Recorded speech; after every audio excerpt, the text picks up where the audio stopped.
Wouldn't you know it? Naomi faced Charlotte Flair for the SmackDown Women's Championship. They got given time to wrestle. It was a good match. It was good. Isn't that crazy? Novel concept, that. Absolutely crazy. Welcome to the WrestleTalk Podcast review of SmackDown and Rampage. I am your Jam That Champion, Chopper Pete. I'm joined by my intangible co-host, Tempest, and this podcast, I can talk. This podcast is sponsored by BetterHelp, which we're really happy that we've got BetterHelp to sponsor this show because we enjoy helping you help yourselves. Go to BetterHelp, that is H-E-L-P. Go to betterhelp.com/wrestle and you can get 10% off your first month. It is not a crisis line. It's not self-help. It's professional therapy done securely online. We'll be talking about it more a little bit later, but we're very happy that BetterHelp is sponsoring this show. But let's get into talking about this SmackDown. Also send in your Ultrachats at WrestleTalk.com/support. Yeah, getting your thoughts and feelings about SmackDown and Rampage. The first thing we're going to be talking about is this Naomi and Charlotte Flair SmackDown Women's Championship match, which main evented SmackDown. They had the opening segment to hype up this match as well, which I guess we'll talk about now as well, which was less good than the match because it started off with Sonya Deville coming out and cutting the general heel authority figure promo, being like, the attack last week was unprovoked. They have been fined $100,000. They are indefinitely suspended. And I was like, sure, whatever, great. But then swerve, it's Adam Pearce who comes out and says, hey, Mr. McMahon has emailed me and said, lol, no, to all of your requests, basically. So she's not fined, she's not suspended, and you need to stop abusing your power. Though I quite liked the line where he said, there's nothing I hate more than someone who abuses their power. I was like, that's quite funny. Yeah, that's a good line. Yes, then he said, you've been abusing your power. You're not allowed to interfere in the SmackDown Women's Championship match with Naomi and Charlotte later in the show. And then if she disobeys, then her job is in serious jeopardy. Oh no. And then Naomi came out and she just slapped her. And I was like, but she's got the jacket on. What are you doing, Naomi? Don't think about it, Pete. That's illegal. You can't do that. Don't think about it. So, my biggest takeaway from this opening segment is I really, really dislike the trope. It's a big mug you've got there. It's a tankard. Yeah. It says, beware the smiling DM on it. Very nice. Very nice. I really dislike that you've got 6 months of Sonya Deville just being terrible, just awful, the worst human alive, just awful. And yeah, Naomi gets to beat her one time, but the comeuppance is coming from Vince. I don't like that. No. Who are we trying to get over here? Should be Naomi. Should be. So let's have Naomi beat Sonya Deville in a loser gets fired match or something like that. And maybe that's where we're going. I think it probably is. Direction. But I would prefer I don't want Vince McMahon Overlord to be a character in this story. I want Naomi to be the shining valiant hero taking out this evildoer. Absolutely. That's my one takeaway from that. But that was the build for the main event segment itself. Though they did have a couple of them through the show where Charlotte would just be backstage and then she turned around with the title and just went, as always, I'm the main event. And then it cut away. And I was like, what the hell? How long were you standing there? How long were you standing there to say one line and turn around?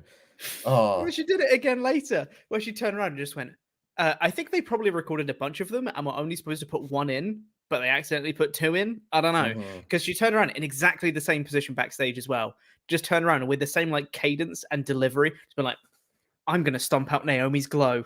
And then it cut away again. And I was like, what's happening? What are these segments? It's a simulation. It's a video game. We're in production. You ever do a few takes for a promo or something like that? It's I'm going to change up the verbiage of this one. But you still do it with the same style, you do the same mannerism, and you just want to give the editor more choices to make. Most of the time, if you do two of the same thing but with a different line, they don't play both of them. Yeah, legit. Because then you get weird ass moments like this. Yeah. Oh man. But it all led into the main event match, which was Naomi versus Charlotte Flair, which got given some time. They went through 2 ad breaks on this. Well done, WWE, for giving it time. And you know what? Bloody great match, this. I Yeah. thought both of them looked really, really good. I'm just so shocked. Like, who could have seen that Charlotte and Naomi would put on a good match? Apart from, like, everyone. You know? Got given time. They had some great near falls. Maybe too many near falls, but great near falls regardless. It was a much higher standard of match than we've come to expect from WWE. I thought it was great. Charlotte kicked out with the rear view and the split-legged moonsault. Crazy. But she put her away with the natural selection in the end. I thought this was great stuff. Made Naomi look awesome. I thought this was the best match of the night. I thoroughly enjoyed this. I love a lot of things about it. Number one, you know how a few years ago, like 5-6 years ago, anytime the women did anything of substance, they would like go crazy promotion of it. It's like they're in the main event of Raw for the second time ever. Oh, it's such a big deal. And my thing was always just like, just put them in the main event and let them being stars be the promotion and the push for that. You don't need to go crazy. We're just like, look at how progressive we are. Yeah. This was an example of that, where it's just like, yeah, they should be in the main event because this is the most important thing. And then they go out and they have a main event performance. That is awesome. Awesome stuff. Absolutely love that. With this not like, again, I'm not trying to sound pessimistic at all, but would this match not have like kicked so much more ass if Naomi was like a babyface champion and this was her beating Charlotte? Yeah. You know, like this style of match, but as with Naomi as the babyface champion, I just think that would be so cool because like people want to cheer for Naomi, and like, yeah, Charlotte's busy right now. She's got her whole Ronda Rousey thing, but you see the reactions that Naomi gets and you see the match that they can have. Like this would have been a really good like base for a WrestleMania match. And it makes me want Naomi to have won the Royal Rumble. You know, Absolutely like right. I wish this was the direction that we could just have Naomi versus Sonya at the pay-per-view in between Rumble and WrestleMania, close off that storyline, and now Naomi goes for the title at WrestleMania and beats Charlotte in a fantastic main event match. Oh, that sounds like so much fun because this match was great. This match was so great. I don't know if it had too many near falls because you can only really kind of judge the quality of a WWE main event by like how many moves they kick out of. You know, it's like that's how you know they're really going balls to the wall. Like, yeah, they kicked out of a finisher. Oh, they're really trying. You can get into this one. This is going to be big and impressive and important. So I don't know if they kicked out of too many moves, but this was great, man. I wish they did main events like this every week. Yeah, 100%, right? Like they've done it now 2 weeks in a row, where for at least one match, they've given them time and they've wrestled. Yeah. It's not hard. It's what we've been asking them to do for ages. It's really not that hard. And this turned out to have a great bloody match. I will say, to be a bit of a downer on this, they could have just ended the show on that high note of the match was great, end the show. But you had to have an angle afterwards, which I thought dragged it down a little bit. Yeah. Not a whole lot. I still very much enjoyed the segment overall, but it did drag it down a little bit. The stars, Pete. Of course, the right? Stars that people care about. Yeah. Which was Sonya Deville came out got in Naomi's face after she lost, being like, "Oh no, you lost, boo-hoo." Naomi snapped and then started attacking her, and then for some reason, I'm not sure why. Well, I know why, but in kayfabe, I don't know why. Charlotte Flair suddenly very much cares about Sonya Deville because she came back in to save her from the beatdown. Ronda Rousey came out to even the odds, and then she was going to damage Sonya Deville's other arm, but Charlotte pulled her out and saved her from that beatdown. It was just a bog standard angle. It just for me, it just kind of took away from the caliber of the match that they had. But I know exactly why they did it, because they've now announced a third women's match at Elimination Chamber. Wild. Which is Ronda and Naomi versus Charlotte and Sonya. Which, sure. Sure, that's progression of all this. Yeah.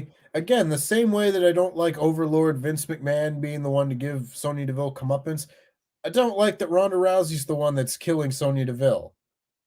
Yep. It's like just the same sort of way. Yeah, it's whatever. Like, I keep watching Naomi, and I'm getting really into Naomi, and then I keep getting reminded that Ronda Rousey versus Charlotte Flair exists. And I was like, oh yeah. I Not don't as know how hot I on feel. that. Yeah. I don't know about how I feel about this whole thing, because I feel like what we're going to do is we're going to have the tag match at Elimination Chamber. You might have the heels win there, maybe. And then at Mania, you're going to have Naomi versus Sonya, and you're going to have Charlotte versus Ronda. And they're going to kind of separate these stories again. And there, I would assume that I assume Ronda's winning. I don't know. I would assume Ronda's winning, and I would assume that Naomi is winning at the very least, right? I would hope so.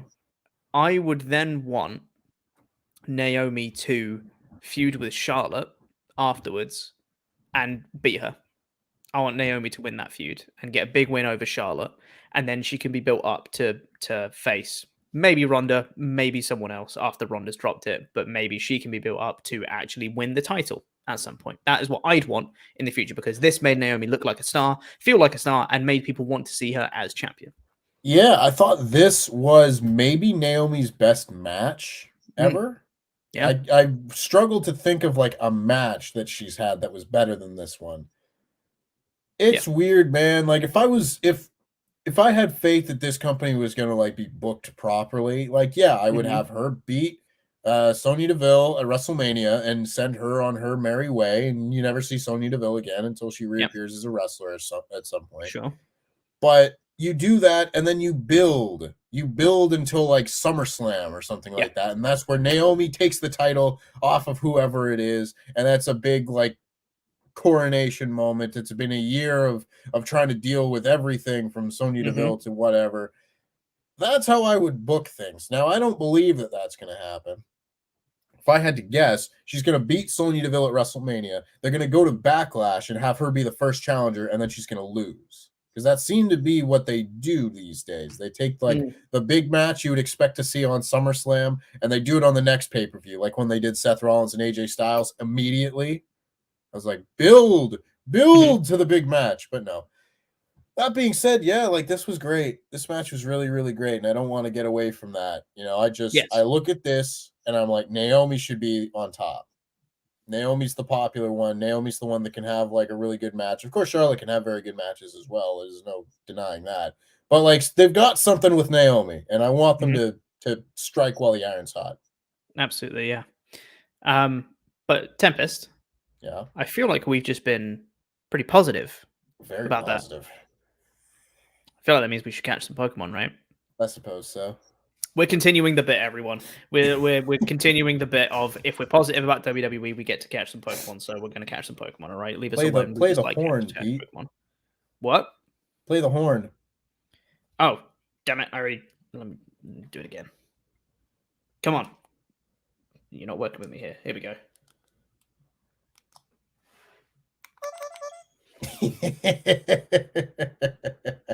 Oh, it brings me life. It brings me such joy. Right. What am I going to catch? What's over there? Man, I've got like no tall grass near me. It's tough. Some of these Pokemon are more aggressive than I would expect. I agree. Like, I walk past a moth and it starts attacking me. I was like, "You're a moth. You would not be so aggressive. Get out of here." It's over here. Zubat? I'll take a Zubat. Okay, just Psyduck. Psyducks aren't aggressive. Yeah, they are. Not this Psyduck. This Psyduck's chill. Yeah. Very nice. Come on. Got a Psyduck. This Zubat. It's gotten to the point I've forgotten I've forgotten who like I've yet to fill out the Pokédex entries for. Yeah. So it's like, I'll just catch everybody. We'll catch a couple more. Couldn't hurt. I'll get some money for Weasel. it. Get in the ball, Weasel. Have you caught a big weasel yet? I haven't caught a big weasel yet. I can't find a big weasel. I've caught like 7 weasels and they're all too small for this man's taste. I didn't catch the weasel and now it ran away. God damn it. Okay. Oh, Never Pete, mind. you need to be better. I do need to be better. You're right. All right then. Come here, Cricketot. You'll do. Got him in the back as well. Oh, come on. Very nice. I've started really pouring money and resources into like the heavy ball variations. Yeah. Those things are useful. Oh, yeah. Yes. You just do some prime sneaking. Mm-hmm. Because I don't know if you noticed, but if you start sneaking around some of those Pokemon, you're basically invisible. Oh yeah, 100%. You're invisible. It's not like, oh, you just get into the grass and you're real low, like maybe they won't see you. It's like, no, you can just walk past them. It's like Skyrim stealth. You just crouch. Yeah. Stealth. Yeah, it's perfect. Anyway, we were positive. We're probably going to be positive about one more other thing on this show, probably. I think so. So that's good. But before we get into some of your Ultra Chats here, send those in at wrestletalk.com/support. We just have to say once again that we are sponsored by BetterHelp, which we're really, really happy they're on board with us for this one. That is BetterHelp. That is HELP. You can go to betterhelp.com/wrestle to get 10% off your first month. They will assess your needs and match you with your own licensed professional therapist in under 48 hours as well. It's available for clients worldwide as well, because a lot of our sponsors that we have on the show, it's like US only or it's UK only, but this is worldwide for anyone. And yeah, it's not a crisis line, it's not self-help, it's professional therapy done securely online. You mentioned to me, Tempest, before that you actually use BetterHelp. What's your experience been like with them? Very positive. It's very easy to use. It's something where it's all from home. There's no in-person aspect of this therapy where it'll be either texting or phone calls or video calls. Whatever you feel most comfortable with is what you're able to do, and it's very easy. It's very user friendly, and it's very simple to try and use. And they will match you with someone that will fit your needs. And overall, it's been a very good experience that I can't recommend enough. Yeah, obviously, with the last couple of years being what they've been, mental health is a real important thing for us here at WrestleTalk. Support WrestleTalk, support each other is something that we really do truly believe in. We want you guys to help yourselves in any way you can, and being more open and talking about your mental health struggles and things like that. So we're really happy BetterHelp are on board with us here. They want to help you start living a happier life today. So go to betterhelp.com/wrestle to get 10% off your first month. That is HELP.com/wrestle. Go do it. Go do the thing. Let's get into some of your Ultra Chats here. Keep sending those in at wrestletalk.com/support. On the subject of Naomi and Charlotte, Survivor 1993 said, "How's it going, lads? I acknowledge my tribal Pete and his Canadian council Tempest." I kind of like that, Canadian council. Also, it's my birthday today. Since it's my birthday, can I get an end to the never-ending Naomi and Sonya rivalry? Keep up the great work, guys. LAW for life. No, you can't. They're having a match at Elimination Chamber, and then probably WrestleMania. I didn't get it for my birthday. That means you can't either. No. Maybe I'll get it for my birthday in August. Maybe. Yeah. It'll be like 1 year. Yeah. But happy birthday, nonetheless. Steve Seuss? Sorry. Are we exaggerating how good Charlotte Naomi was just because we like Naomi? I watched this match back, and honestly, I saw a lot of hesitation, some botches, etc. Love Naomi, but this wasn't that good in my opinion. I disagree. I think it was very good. I think it was very good. Again, you're there's a difference between like a Charlotte Flair match being great and like, I don't know, a Young Bucks match being great. One's going to be a lot clunkier than the other, but doesn't necessarily mean that it's not as good. It might not look as polished, but still, like, a match like this was like really, really good, really, really fun, and it got the people. Because how often these days are we watching these shows and WWE fans are just sitting there like with their head in their hands? Mm-hmm. You know, they're just like, because there's nothing to cheer about, there's nothing to get worked up about. And finally, they gave them something to cheer about, and it made the match feel like that much more important, that much more exciting. So, sure, maybe it's not like the top level like indie super match that we're used to, but for WWE and their style and everything, I thought this was very good. Yeah. I will say as well, I didn't buy Naomi winning, but the near fall they did off the rear view, I thought was really good because they went straight into the pin after it. There was no like hesitation, there was no protecting it or anything. It was just hit, pin, and it was a deep pin as well. I was like, that's a good near fall right there. It's very well executed. But yeah, so it was some good stuff. I liked it. 10 Rosa says, hey guys, I'm sorry, but I can't get excited over a great match from Naomi and Charlotte because I have no confidence in the company to do anything with it. Same when Cesaro turned on Swagger at WrestleMania 34. Can't get excited anymore. Hashtag LIW for life. I understand that. Like, I get it. I'm not necessarily excited about the future of this. I'm just excited that we got to see some good wrestling. Mm-hmm. That was also WrestleMania 30, 10 Rosa. It's 4 years earlier. 34 was when he was with Sheamus as the bar. Yeah, and they lost to Braun Strowman in a it was WrestleMania 30. You're right. Yeah, is that when same building? Was that Andre the Giant Battle Royal? Was that Cesaro's one? Yeah, he and Swagger broke up like on the pre-show. They did like a 4-way tag match, and they broke up on the pre-show, and then he won the Battle Royal. That was a fun little ending spot. That one. Yeah, it was with the big show. Yeah, it was some good stuff. But we'll get into more of your Ultrachats later. WrestleTalk.com/support. But for now, let's get into talking about the rest of SmackDown, and then we'll get into talking about Rampage afterwards. So we already talked about the opening segment with Sonya and Adam Pearce coming out. We then had a recap of New Day versus Los Lotharios from last week, and I was like, oh, that was fun last week. And then New Day started making an entrance. I was like, they're doing it again, aren't they? Just doing it again. And yes, they did. You know what? Why? It was good a second time. It was. That's the thing. It's kind of frustrating because there's no reason for them to have another match. And the result is 50-50 booking. Lotharios won this one. New Day won the last one. Okay, great. But the match was really good. Like, I still really enjoyed the match, you know? Yeah. They just got good action. I think they got good chemistry. The timing's good. It was all crisply done. It was just fun. Like, yeah. They were like, maybe not kicking out of finishers, but they were like doing near falls off of big moves.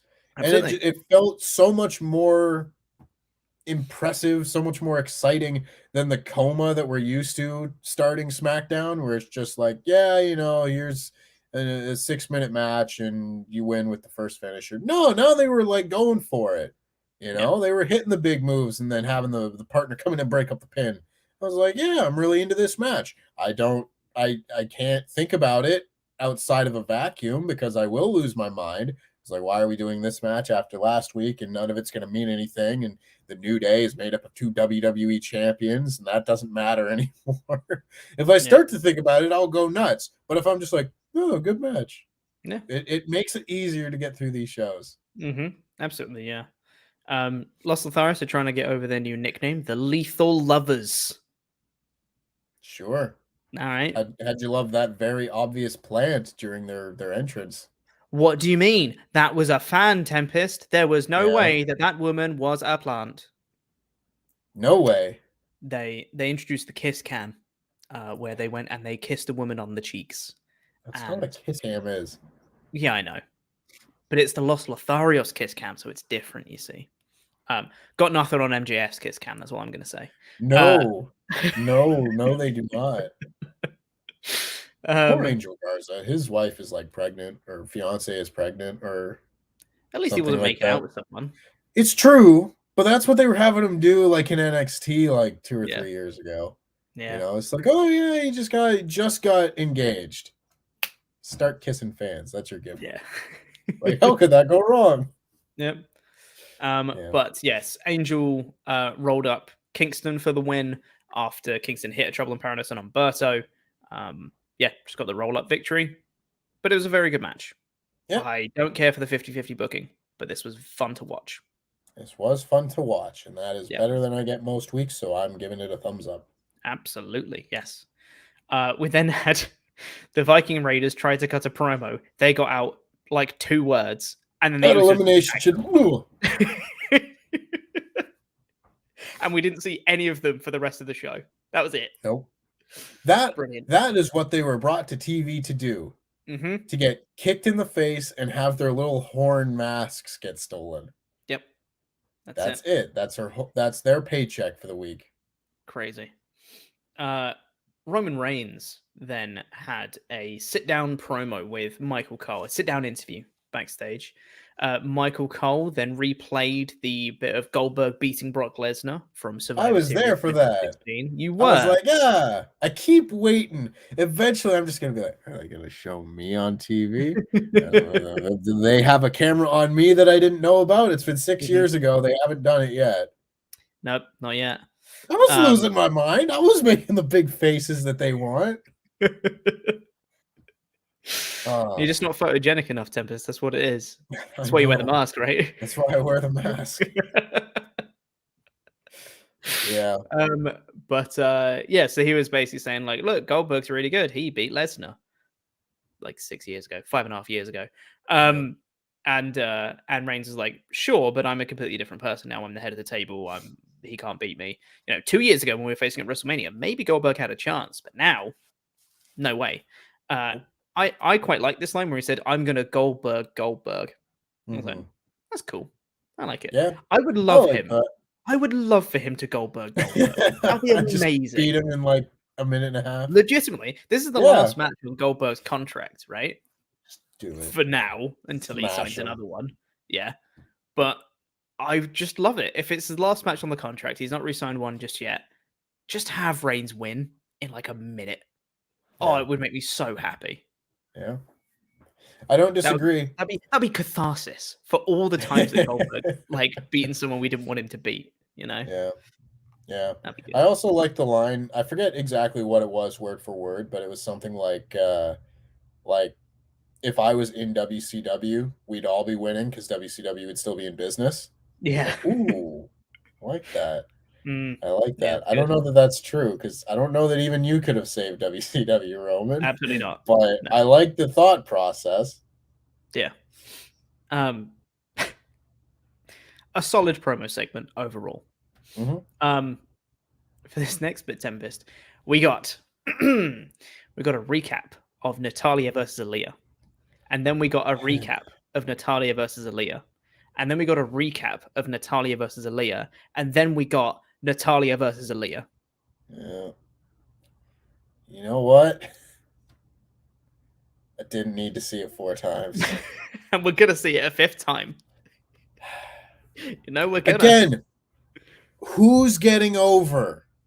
No one. Especially from this result. No one.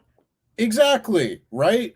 Who is getting over from all of this? Is the idea to get Xia Li over? Because they're not doing anything with her, but she's the only one that hasn't lost a match here. Yeah. God, is this that hard? Like, at least have Aliyah beat Natalya. Oh, dude. What does Natalya get from beating this loser that gets surprised when she wins by countout? Like, legit. They've had Aliyah win 3 fluke victories. So the natural story you go for is that when they have a proper match, Aliyah wins and proves that they weren't fluke victories. Yep. But now, they had a match where you can only win by pinfall or submission, which is just a no DQ match, right? So then Natalya locked in the sharpshooter, Aliyah got to the ropes, but because there's no DQ, she didn't have to break the hold. So then Aliyah tapped. So in the rules of the match, Natalya just won. Legit. Mm-hmm. So all of Aliyah's victories were fluke victories. She just proved that she's lucky, not good. Yeah. What are you playing at? Great story, guys. Great story. Oh, man. What does they even say? And you know what they're going to try and do, right? They're going to be like, well, if it wasn't that kind of match, I got to the ropes, I would have broken the hold. And it's like, whoop-de-doo. In that match, that's not the rules. Yeah, this wasn't Yeah. sprung on you. Yeah, You exactly. could have prepared. Right? You were a worse competitor. Yeah. And then, post-match beatdown from Natalya, Xia Li comes out and protects her and fights her off again, which is an exact repeat of what they've done a couple weeks ago. Can we please do something else? No, she's a superhero. She's the protector. Like, this whole thing with Natalya and Aliyah and Xia Li is just... It drains me every week because I'm like, this is the same thing every time. Just get to the point, please. Oh my god. So boring. I hated all of this. Anyway, but they got a nice little video package about Rocky Johnson, and it was narrated by The Rock. And I thought it was quite nice. Hell yeah. It's funny because I've seen the... My first WrestleMania was the one where he got inducted in the Hall of Fame. Mm-hmm. Right? So I've got that WrestleMania on DVD, and I watched it a lot as a kid. It was back when I had like 2 wrestling DVDs and no network, and there was nothing on YouTube. Yep. So I just watched that WrestleMania like on loop. It would be over. I just started again. So I've watched the Rocky Johnson Hall of Fame ceremony like a number of times. So I've seen this video package, not word for word the same way, but I've seen this quite a bit. And now seeing it again with, Rocky Johnson having passed on and everything, it was a little bit emotional. A little bit emotional. It was a very nice little thing. Yeah, it was great. We then had Sami Zayn coming out for In-Zayn before we then had the first of Charlotte Flair's. As always, I'm the main event, and then it cuts away again. Sami Zayn, before he talks, they throw to a clip of Johnny Knoxville entering a WWE building, vandalizing some artwork, tearing up some merchandise that he didn't pay for, while wearing a United States replica belt. Yeah, I was just like, wait a minute. I had to think for a second. I was like, did Johnny Knoxville win the U.S. title? And I didn't hear about it. I was like, who is the U.S. champion right now? I don't know, because I don't watch Raw. Yeah. And I haven't seen that belt on pay-per-view in a while. I legitimately... Johnny Knoxville? Yeah, I saw that. Yeah, I thought exactly the same thing. Also, let's not put any spoilers in the chat, because next week's SmackDown has been taped, and the results have been revealed. So, let's not talk about it. Without doing like a spoiler, because I don't think this is a spoiler. There's a clip because they do a contract signing next week with Charlotte and Ronda and everything, and Ronda like grabs Charlotte's head to bonk her head on the table. Charlotte just doesn't go. I don't know what her deal. I don't know what her deal is with like falling on her face, but don't like it. I think she should get over it. Maybe, yeah. You can bonk your head on a table in WWE and not be like, Yeah. Anyway, keep an eye out for that one next week, guys. Yeah, absolutely. So his scheduled guests for this episode of In-Zayn were Shinsuke and Boogs. Yeah. Shinsuke and Boogs come out, and then Sami says, "Oh, you interrupted me." It's like, they're your scheduled guests. How does that even work? How do you get interrupted by a scheduled guest? I don't know. And this segment did not get less weird. It got way more weird. Yeah. Because they were talking for a bit. And then Rick Boogs goes to grab the microphone that's set up. I've not gone back to watch this because I don't care enough. I think he got electrocuted from the microphone, right? Is that what happened? It's as good an explanation as I have. Like, he just touched it and then, like, sold it. Was like, oh, God. And, like, sold it was, like, really, like, grabbing his arm in pain. And he went down in the corner. So then Shinsuke turned around to check on him. And then Sami hit a haluva kick onto Shinsuke. So then they were both, like, in a pile in the corner. The hell was that? I have no idea. It's In-Zayn. It's Smack Ass, Pete. He's Sami Zayn, and welcome to Smack Ass. Welcome to Smack Ass. Yeah, it's like that one Jackass bit where they had the electric chair. Instead of an electric chair, it's an electric mic. Electric mic must be, yeah. Except it's fake. But then they were selling this as quite serious. Like the commentators weren't saying much. It was quite like a serious looking thing. Like Boogs was properly like holding his arm, like, oh, I'm in like so much pain, like really like selling it, like it was like a serious thing. And without warning, they just throw up this clip of Happy Corbin from last week being like, hey, Drew. And it's like, whoa, tone shift. Like, Drew. They replayed essentially the whole segment from last week. It's all the bits you needed to watch anyway, of Corbin being like, it's Drew McIntyre, and Madcap Moss coming in, and then he points a sword at him. Madcap Moss tells a joke, and then Drew hits him with a claymore. It's like, that's the whole segment. That's all you need. Could have done it in 30 seconds, but you didn't. They then showed Madcap Moss backstage, who has a comically large black eye from the claymore that Drew hit last week. Great makeup work there, guys. It's more akin to Malachi Black's makeup, I'd say, than an actual black eye. Yeah. He's got forced corruption. He's been telling too many bad jokes. This is neither here nor there, but do you know how much I wish that they would change their booking philosophy and have like Goldberg face Madcap Moss and just have him just break him in half? That'd be cool. You know, like I want to see Goldberg spear Madcap Moss. That'd be good. That would be an effective use of everyone involved. Absolutely, yeah. Yeah. I'd love to see that. That'd be amazing. Yeah. He then says, don't worry, I can't go out there for your match against Cesaro, but don't worry, you'll be fine. And you'll never guess what? He was. Like, he just beat Cesaro in a few minutes. I don't get it. I don't get this company. No. Like, you know, Jesus Christ. Like, who's like my least favorite member of the AEW roster? It might like be Billy Gunn. Sure. If Billy Gunn went out and beat like Andrade week after week after week, I probably wouldn't enjoy AEW as much. If you just have Baron Corbin go out there and beat Cesaro every week, I want to stop watching your show. How are we still doing this with Baron Corbin? Hey, man, they He's announced been on him. the main roster for 6 years. And he's still exactly the same. He's not getting any better. He's not going to be a bigger star. And he's beating Cesaro. They announced him. Off. They announced him as the undefeated Happy Corbin because he hasn't lost a match since becoming Happy Corbin. Which I assume is going to lead to Drew McIntyre versus Happy Corbin at WrestleMania. Yeah. And Drew will win.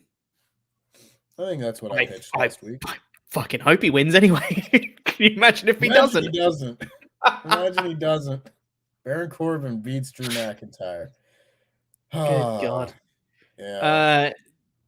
Backstage, Madcap Moss is still getting his eye checked out, being like, "Oh no, I can't see anything. I'm gonna have to pull out my match at Elimination Chamber." And then I don't know what the doctor's on about, but the doctor goes, "Okay, close your eyes." And goes, "Okay, open them and tell me what you see." And then Drew McIntyre's there, pointing a sword in his face, and he opens his eyes, goes, "Sword." It's like, what sort of doctor? Then the doctor just vanishes, doesn't say another word. The guy's just there with a sword, checking on your patient. Like, we did. Good God. Yeah. So then Drew McIntyre threatens to kill him, saying that their match at Elimination Chamber is now a Falls Count Anywhere match, which means that anything goes. And I went, no, it doesn't. That's a no holds barred match. Or an Extreme Rules, or a street fight, or any of the other names you can come up with. Falls Count Anywhere means you can just hit him anywhere. That's it. Yeah, there's no DQs in a Falls Count Anywhere match, though. But then what's the difference? It's just There's another no name for the same difference. thing. They called a no DQ match 7 different things for years. We're having a Belfast Brawl. We're having an Extreme Rules match. Yeah. A hardcore match. A no DQ match. Yeah. There's a million names for these things. They all mean the same thing. Yeah, I know. But just the Falls Count Anywhere should mean that you can just pin them anywhere. That's what it should be. It's no DQs everywhere. That's the name. It's just whatever. It's a no DQ match with a little bit of spice added on. I can pin you on the floor. But there's whatever. It cuts to Charlotte Flair, who says she's going to stomp out Naomi's glow. And then it cuts away. You know, Pete, it's a nice belt you've got there. It's a great belt. What are you planning on doing with that belt? So, as I've mentioned on this show before, I'm not defending the belt at Elimination Chamber because Luke didn't defend the belt at day one, right? Mm-hmm. It's just fair. It's just even, you know? Yep. I'm a fighting champion. I'll fight anytime, any place, right? But just not at Elimination Chamber because Luke didn't defend his belt at day one. I think that makes sense, right? So what we're doing is going to crown an interim champion instead. And it's going to be Andy, and I need to pick someone who's going to be facing Andy at Elimination Chamber. And, you know, I think I've got someone in mind. I think so, too. Yeah. I think so, too. Yeah. I think it should be a pretty easy choice. You know, there's definitely someone that you can think of that hasn't gotten a shot at old Jammy anytime, especially recently. I was gonna say, like, well overdue, right? Yeah. Like, yeah. I think it's fairly interesting choice that I could make here. Because, you know, maybe that person has some sort of intangible asset, you know? Maybe. I don't know. Maybe. Well, I'm going to reveal it next week. No spoilers here, guys. I'm just going to... I'll reveal it next week. It's going to be great. Goldberg then has his sit-down interview with Michael Cole. And he mentions as part of this promo, I didn't understand most of this, what he was talking about, because I feel like most of it was gibberish. I mean, it's Did he say he loves Michael Cole like a brother? I don't know. I don't try and analyze the things that come out of Goldberg's mouth. No.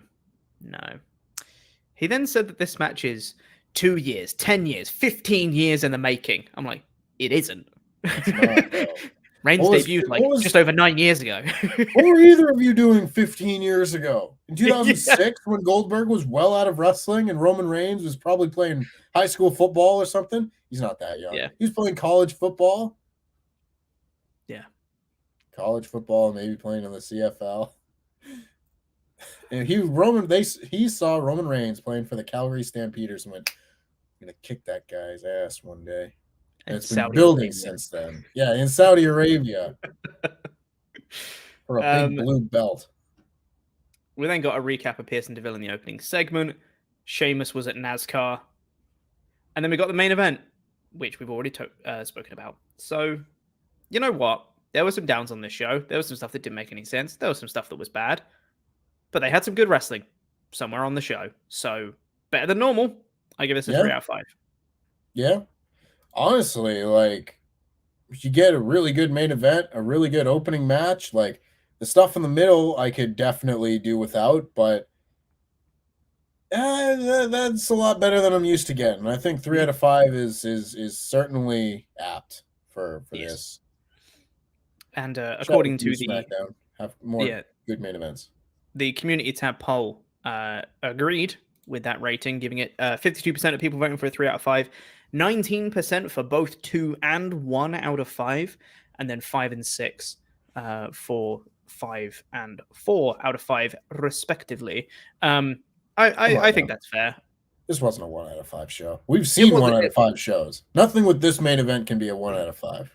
Absolutely not. I think the 1 out of 5 is unfair. I could see people giving it a 2 if, like, the middle of the show didn't get them that jazzed about anything, which is fair, because it's only really the good wrestling that elevated this show. And if you're not someone that looks for necessarily good wrestling, if you're more interested in the storylines and the characters and stuff, this didn't really do a whole lot on this show. So maybe it did as much for that main event as they do any other week. You know what I mean? Like, they still had as much Naomi whatever nonsense with Sonya Deville as you usually have. It's just this week it was wrapped around a good match. Yeah. Prefer it this way. Well, Tempest.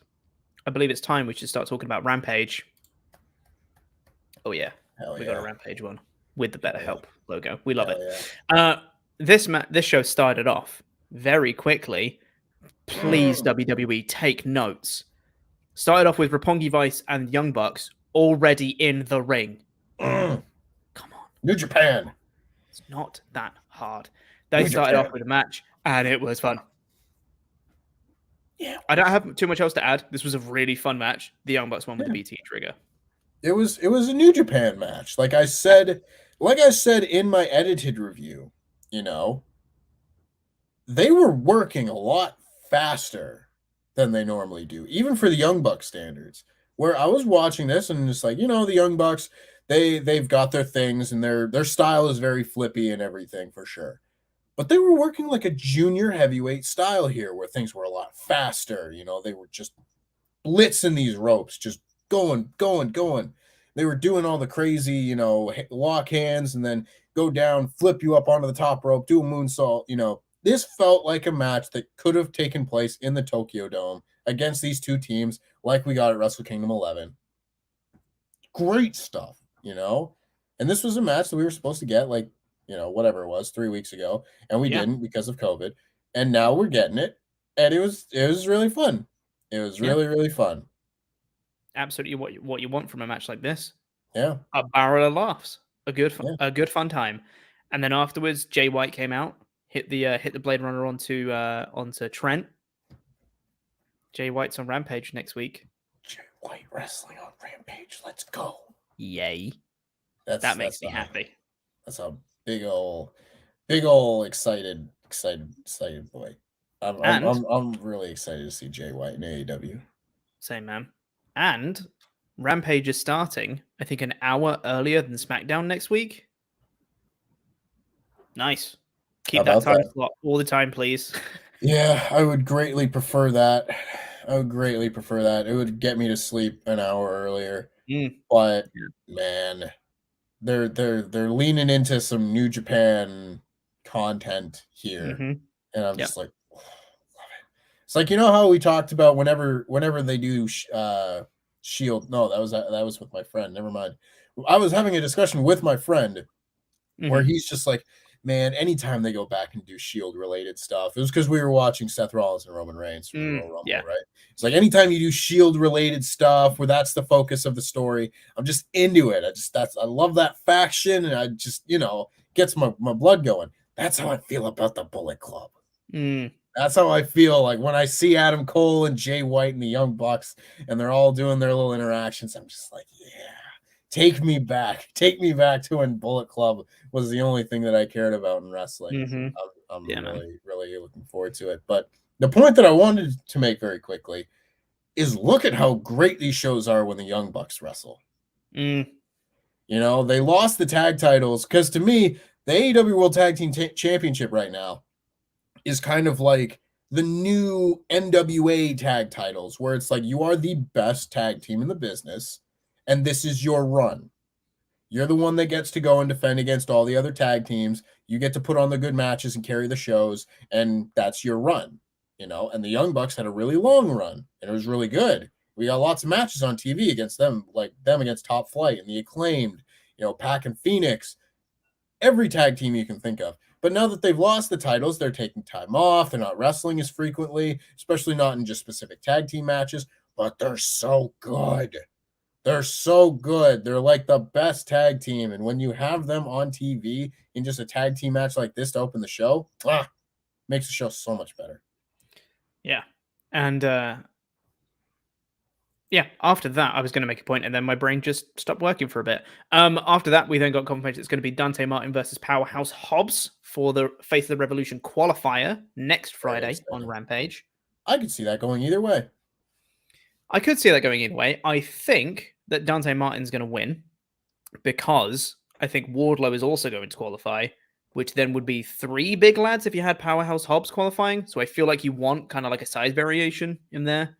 That would be fun, though. Yeah, it would be. Lee, Powerhouse Hobbs, and Wardlow. That sounds fun. I mean, yeah, that is fun. But I think in terms of variation in the match, you might want a smaller lad. If you've got 2 big lads already, because I'm pretty sure the Wardlow's going to qualify. Sure. Also, Keith Lee and Wardlow staring off. Yeah, boy. Yes. Can't wait for that.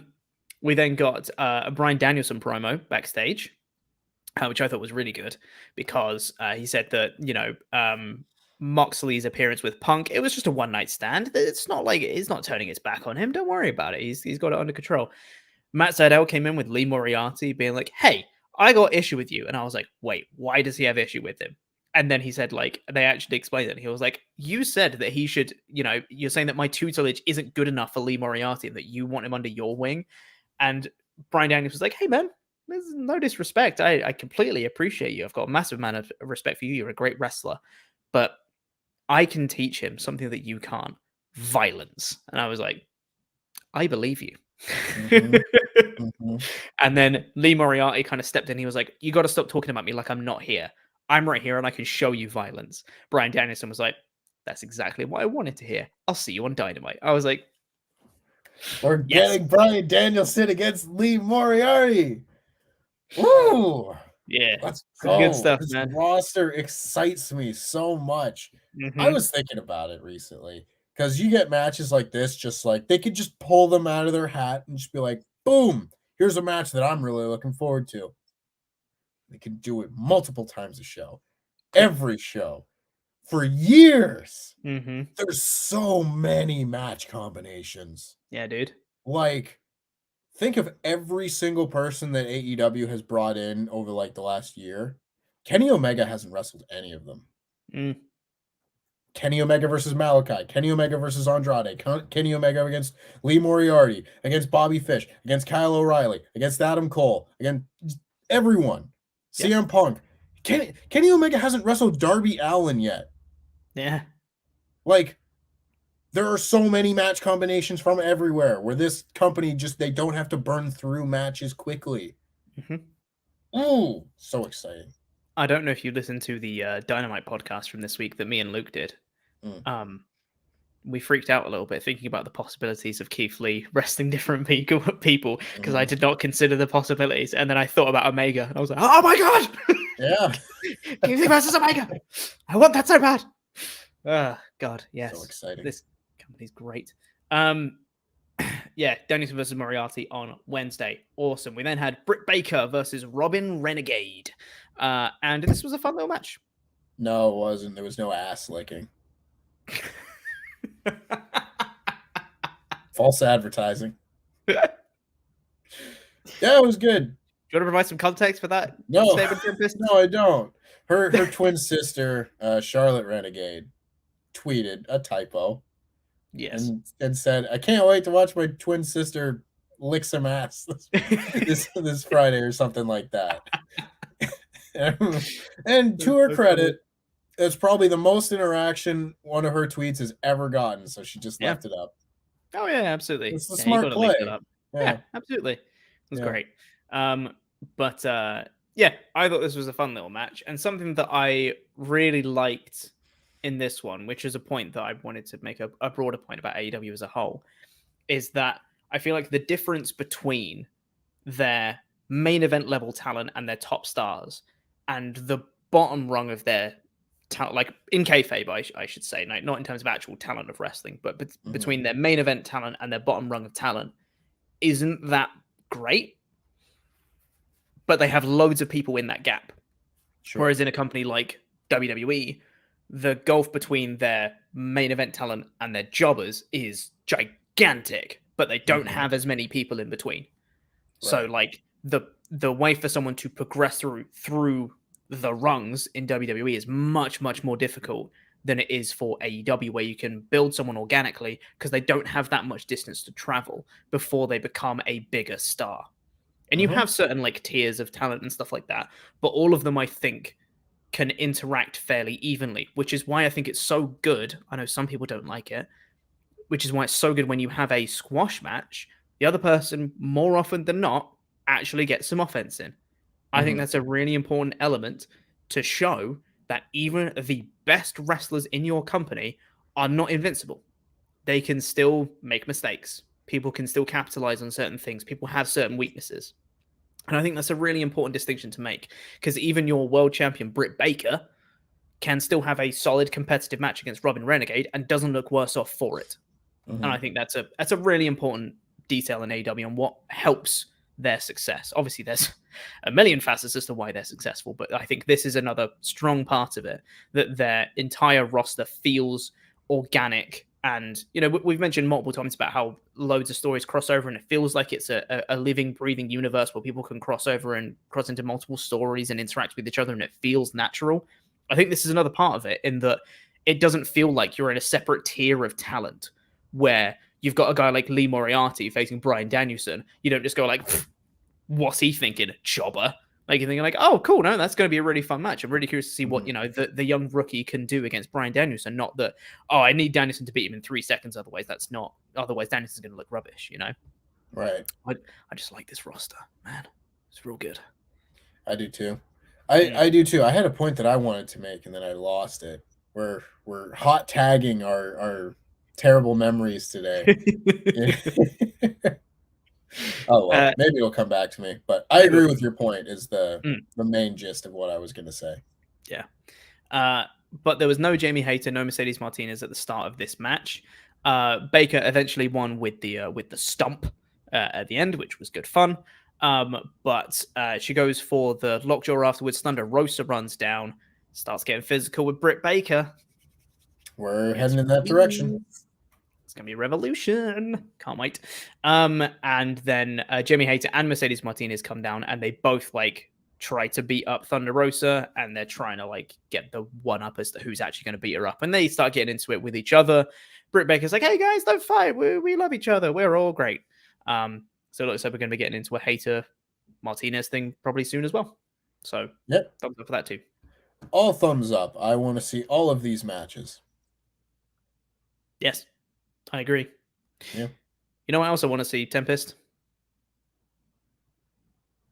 Hook. That's what I want to see. Yeah. I love this man. He's so pretty great. Yeah.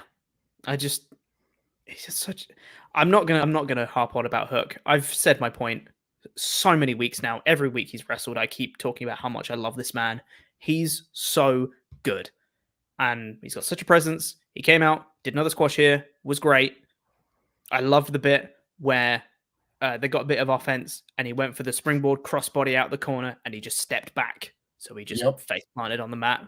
Great little spot. Such confidence. Such like an easy little like showcase of his awareness of just be like, you're not a threat. Oh, yeah. Oh, it's good. And he won, obviously. Great. It's like he takes his opponent seriously in that he's not messing around. But in a moment like that, you can still see him just be like, you are beneath me. Yeah. You can do it with a little bit of swagger added on. You know? It's something else. This Hook guy. They got something. They got something with this kid. Sure do. They just got to do something with it, Tempest. I wonder what it could be. Like a world title or something?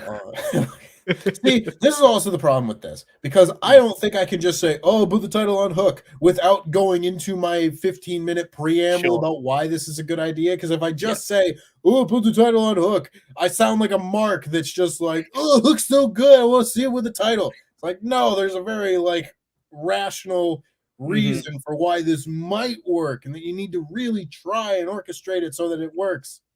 Yeah. But I don't have time to go into the preamble every time it gets brought up. Yeah. Then we got the main event of Gun Club versus Jungle Express. Jurassic Express. I wrote down Jungle Express in my notes. Jurassic Boys. Yeah, the Jurassic Boys. The Jurassic Boys. I love it. For the AEW World Tag Titles. I thought this match was good. I haven't really seen that much of Gun Club. I don't watch Dark or Dark Elevation, so I haven't really seen that much of Gun Club, like at all. And I thought they were fine in this match. They just didn't show anything that was particularly special, you know? That's like the biggest problem with them. The fundamentals are good. The timing is good. They are competent workers. Like nothing was bad in this match, I didn't think. All of the stuff that they wanted to do, all the spots they wanted to hit, looked good. They just don't have anything that makes them unique, really, other than people chanting ass boys at them. That's about it, right? I think that is like 100% word for word how I feel about the situation. They are perfectly competent 6 out of 10 wrestlers. Yeah. They're on a roster that is filled to the brim with 8, 9s, and 10s out of 10. So if you're going to be on this roster and get title shots and here's an opportunity on TV in the main event against the tag champions, you got to show me something. They've still not shown me anything. I don't care about the Ass Boys. Like they're a perfectly adequate, competent indie tag team. They go on and post tweets about, oh, we showed how we're the future of the business. I was like, I disagree. Yeah. I disagree mightily.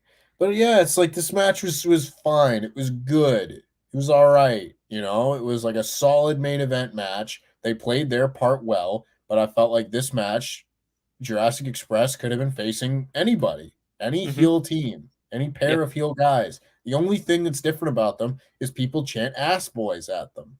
Yeah. That's not quite enough for me. No, exactly. I thought they had a brilliant little near fall with the title belt shot. I thought that was a really good little near fall. Mainly because of Jungle Boy selling. Because I think he got like hit with the title belt and his eyes were looking like all over the place. When he was lying on the mat, he was just like, oh my God, he looked like properly out of it. And he just did like the weakest little kick out at like 2.9, which was a great near fall.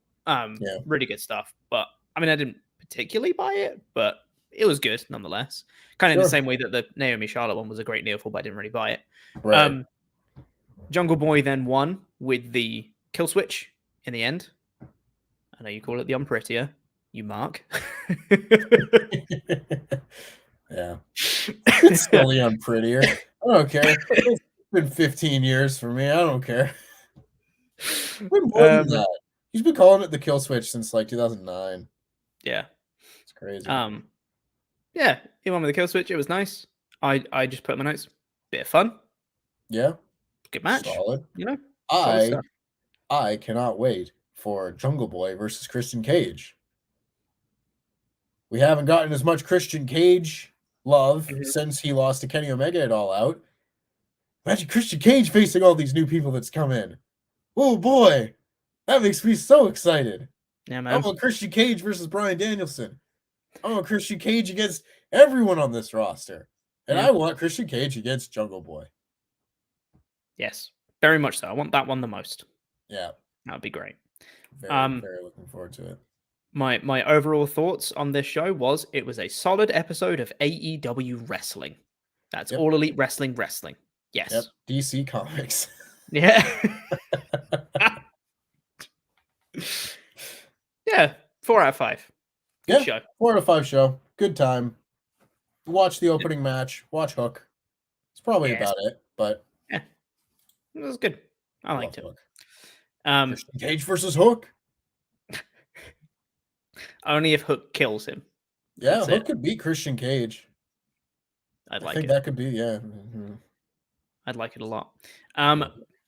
But before we get into the rest of your Ultrachats, we have to say thank you to some very special people. Those are our $25 and above Patreon Pledgehammers over on our Patreon page, patreon.com/WrestleTalk.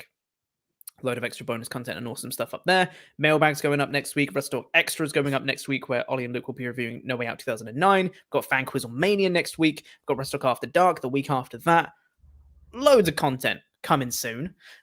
So stay tuned for that. And if you pledge at the $25 above or above tiers, you get your own custom wrestling nickname, and it gets read out on a show much like this one. So thank you to Billy Buhner's Day Off. Yeah. The man who wears the gold. The man recognized by SWAF Nation International as the 24/7 champion. Our legend. Yeah. Willie Big E Singleton. Yeah. How do you like them, Apple? Marcel Juror. Yeah. Duncan. Just Duncan. Yeah. The stunning Wesley Potter. Oh, I got this one this month, yeah, Tempest. Are you happy? Viernes el 13º. Jason Gutierrez. Yeah. Works out better for everyone involved if you I know, do. yeah. Spoke in class today. Jeremy Smith. Yeah. Jonathan, the headmaster Headman. Yeah. Yanni Zayn Hamid. Yeah. Up above and Keith below. Yeah. And living in the past, Kieran Pryor. Yeah. Thank you so much, all of our Pledgehammers. You skipped over the biggest part of the show, which was Chris Statlander telling Layla Hirsch that she deserved to be adopted or whatever. She was like, if this was how you behaved as a kid, your parents were justified for dropping you off at an orphanage. And I was like, Jesus Christ. It's like that one line in Dodgeball where he's just like, you're adopted. Your parents don't even love you. Oh, yeah. I was like, whoa. All right. Oh, yeah. Jesus. I want to see that match. Give me Layla and Chris Statlander right now. Lights out. Those are fighting words. Yeah, man. What was that line from? Was it Nikki Bella that said it to Brie? I wish you died in the womb. That's the one. Yep. Yeah. Same level of intensity, but just actually delivered well. You know, that's what I'd say. Yeah. Anyway, let's get into the rest of your Ultrachats here. If I actually had them on the screen. Mayor of Painesville, Dan, says, hey, Pete, hey, Tempest. Love to see Roppongi Vice on Rampage. Anyway, thank you so much for doing better help. Going to play some Legends Arceus now. All your fault. You're welcome. Yeah. Hell yeah. 10 Ruzza said, I agree, Tempest. I miss regular Bucks matches. They're brilliant. It's fantasy, but I just want Styles and Devitt to come in and do a huge Bullet Club story, but I'm just dreaming. I miss Omega and Miro. Rampage surely goes 2 hours soon. Hook, you brilliant bastard. Don't want 2 hours. I don't need more wrestling to review. Please and thank you. I agree. I miss Miro and Kenny Omega very much. They're going to make this show so much better when they're back. Mm-hmm. I agree about Styles and Devitt because the thing to me with the whole Bullet Club thing is where does this build to? Who's the big guy that comes in? Because Jay White kind of would have been that guy. I don't think people are really going to care that much about Gorillas of Destiny coming in because otherwise you don't really got anybody else unless you bring in Prince Devitt or AJ Styles, and I don't think AJ Styles is going anywhere. But I would really love Finn Balor to come in and just be like, "You are all beneath me.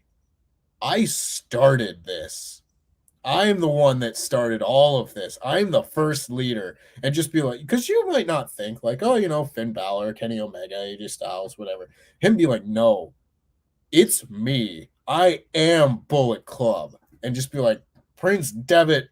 All the way at the top. Love it. 10 Rosa again said, I also can't get excited about WWE when the potential for amazing Bullet Club and Elite stories and Keith Lee debuting this week. Can't wait for an AEW Super Stadium show with New Japan, Impact, and others. Hope Wrestle Kingdom has some Elite Bullet Club action. Sorry for the 34 Tempest. This is WrestleMania 34 from the earlier. Oh, yeah. Right. The early one. Yeah. As soon as this sodding godforsaken virus will just piss off and we can have all the wrestlers going everywhere. You can have all the AEW guys in the G1. You can have Wrestle Kingdom, and they're going to do a big stadium show, and you could do Kenny Omega and Okada 5. And it's the dream. Yeah. So good. Alex InGen said, hey there, LIW. Had my first day of wrestling training and it was fun. Sadly, life hit me with a real crisis. I'm okay, but I want to take this opportunity to tell folks suffering to reach out to friends, family, or professionals. Help is out there. Yes, it is, including BetterHelp, who sponsored this show. You just BetterHelp, of course. You got your friends, got your family, whoever you need to speak to. But BetterHelp help you get in contact with professional therapists, which is always nice. Manuel Cifuentes said, sup my LAW amigos. So I don't know why I keep telling myself after every new AEW signee / ex-WWE wrestler, okay, enough, no more. Play with what you got, AEW. But anyway, happy Super Bowl weekend. Who y'all going for? Whose house? Rams' house. It's tough because I don't want to pick favorites. I'm happy if both of them win. If I'm going Bengals just because they're the underdog. Like, they hadn't won a playoff game in like 32 years or something crazy. And now they're in the Super Bowl. And I kind of want to see what Sean Ross Sapp will do if his Bengals win. Like, he will just like melt. He'll short circuit. Yep. I'm going to go for the Toronto Maple Leafs. That's a bad bet to make, Pete. Have you learned nothing? Sorry, Toronto Raptors, much better, right? Yes. Yeah. They've won, actually. Yeah, I think that's going to do it for the Ultrachats. Just one more time, I'd like to say that this podcast is sponsored by BetterHelp. We want to help you help yourselves. Go check them out at betterhelp.com/wrestle to get 10% off your first month. The link is at the top of the description. That is BetterHelp, HELP. And yeah, thank you so much, BetterHelp, for sponsoring the show. Thank you guys for watching. We'll be back next week for more content. We're building up to Elimination Chamber, where I will reveal who Andy will be facing for the interim Jam That Championship at Elimination Chamber. That should be a bit of fun. And we're going to have all the content leading up to Chamber and after the week after that as well. And then we're getting close to Revolution. Hot damn, it never stops. Thank you so much for watching, everyone. Really do appreciate all y'all coming out. Stay safe. LAW for life. And we'll see you next week.